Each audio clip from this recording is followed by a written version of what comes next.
Hey Lego fans, it's Jang here again from jangbricks.com with another little minifig scale animal mock. This one is an African Forest Buffalo.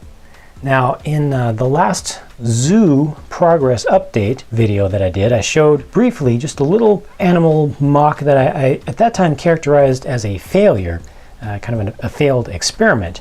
But I knew that it wasn't a complete failure, and that's why I hadn't taken it apart. That's why I still had what was at that time a temporary failure. I knew that I was on my way to something. I felt that I was getting close. I didn't know what.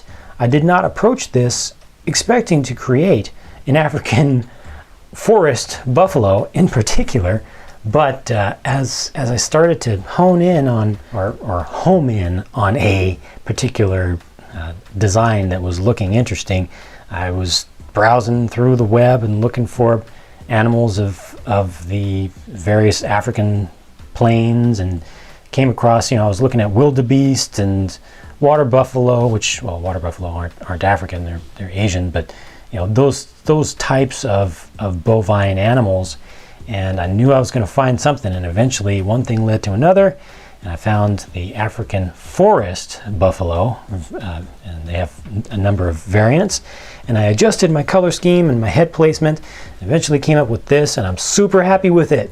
So I'm glad that I persevered and didn't just give up. I think that this is actually pretty good for how small it is. I mean, even the scale, you can see a minifig there. It's within a reasonable range. So this actually really surprised me that I was able to get pretty close to an actual animal. This one also has a little bit of movement to it, so you can actually adjust the angle of the head a little bit, not too much, because I've got extra piece in there to make sure that it doesn't look too open, but you can also kind of change the position of the tail a little bit.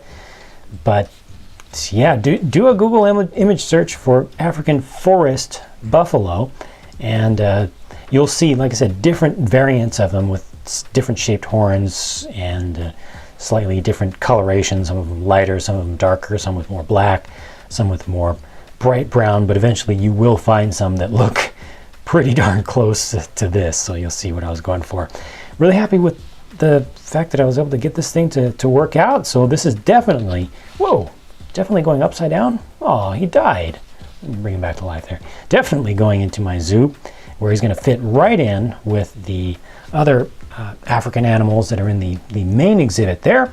And yeah, I'll be moving on to doing other stuff. So thank you very much for watching. I hope you enjoyed that, and I hope that you will continue to follow new videos that I come out with. And if you haven't seen the old ones, you can browse through other stuff on my channel or at jangbricks.com. Bye for now.